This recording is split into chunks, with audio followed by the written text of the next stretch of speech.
Oh, No? we Oh, when I first started Monkeys Fighting Robots, I went through and I was trying to do almost like a daily podcast. And okay. so I was like in the beginning was like housing interviews and like who do I know in my Rolodex that I've from different eras and stuff like that. So there was like sports guys and there was like, comedians and other people that would come through and I was on the list. I was on the book list. So they were like, "Hey, so and so, wrote a book. Do you want to talk to them?" And so I was on the radio Oh, mailing list cool. for a little bit Very and cool. everything So like how that. did that start too? I meant to get to that at some point too. How did you end up starting? Is that part of your journalist background that you kind of Yeah, so when I moved down to Florida, I finished up my degree and I got a job at a radio station and it was an ESPN affiliate.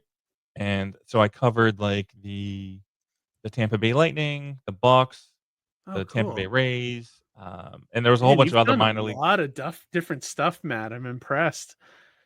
Thank you. Well, no, they're just a Rays though, because double can't be in the name, right? I Because know. two Yeah, the is Devil Rays. Yeah, the church right. would have It's closed two, that yeah, down. yeah, right. Uh, yeah, so I was doing that, and I was there. I kind of it was privately owned. It was a family that owned it, and so they owned like Okay. 6 stations, a couple news stations, a couple sports stations. They own a sports station in Orlando, um, and so I was like the catch-all. I was literally an intern for a week, and then they like hired me, and then they like gave me a promotion. They were like, "Hey, we can pay you $10 an hour," and I was like, "Hey, you know how to code? You know how to code, and like, can you fix our website? We'll make you this. We'll make you that." And it was like, um, and so I ended up, and it was all during that like the transition from analog to digital Yeah. podcasting and YouTube for like radio station because radio stations were just like, "What do we do?" Right. They didn't know what to When the do internet yet. came, there was like that Yeah. thing I don't know, what do you I know the aughts are from 0 to 10, but I don't the teens? The Yeah, teens of the maybe. 2000s, what are people Yeah. calling those? But during that era, that was a big transition for radio, and I was there and on the ground floor kind of helping this company out, and I got to do a lot of really cool stuff during that, like, I went to the Super Bowl when it was in New York, I went to the All-Star game in New York when it was at the Mets Stadium, and I got a press pass to the Guardians of the Galaxy because they had, like Oh, at neat. Disney, they had a showing, Yeah. and, I'm blanking on the dude that I interviewed because he was the henchman on, in Guardians of the Galaxy, but I'm blanking on his name. Oh, Kraglin, was it the director's brother, Sean Gunn?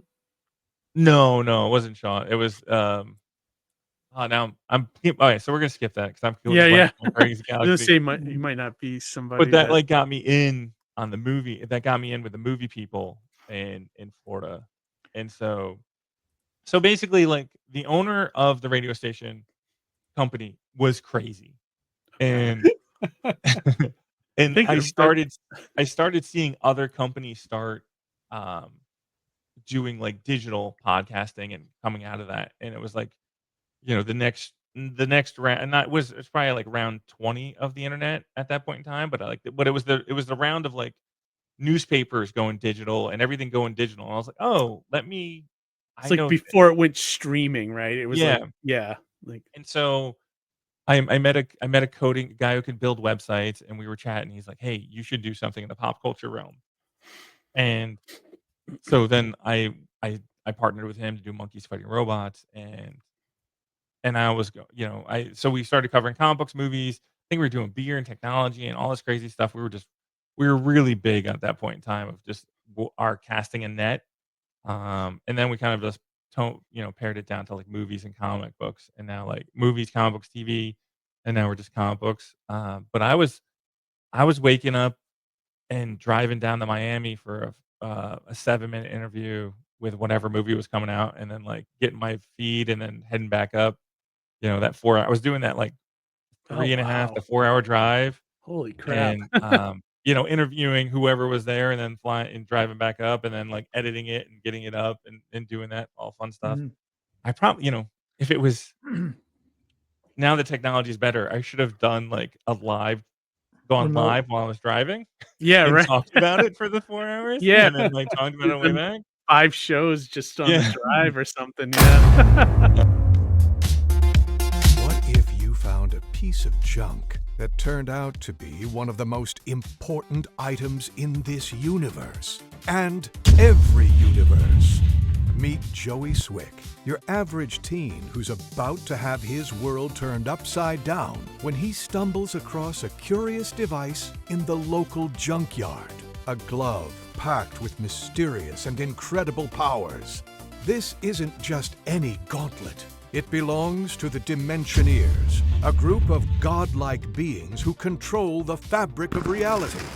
Joey and his best friend Monty are thrust into a wild adventure, facing off against the brutal Commander Skullguard, who'll stop at nothing to reclaim his lost property. Will Joey master the Gauntlet's powers in time and survive? Kid Switch is a story about friendship, discovery, and embracing the unexpected. Perfect for readers young and old who love sci-fi, action, and a good dose of slice of life.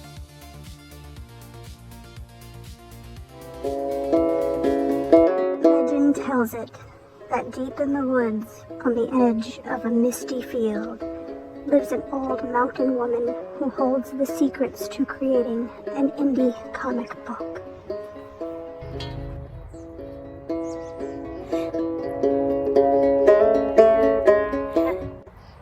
Hello there, traveler. I don't mind you interrupting my supper. You ain't the first and you won't be the last. Many men come wanting to know how to make an indie comic. I tell you, it ain't easy. It ain't for the weak of heart. Come on over and I'll show you how to do it. First, you need to add a piece of paper.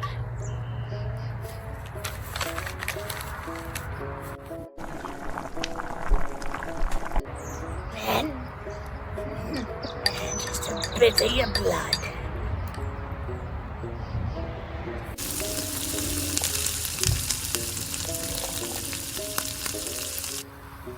Now, the most important part. Just a bit of your soul!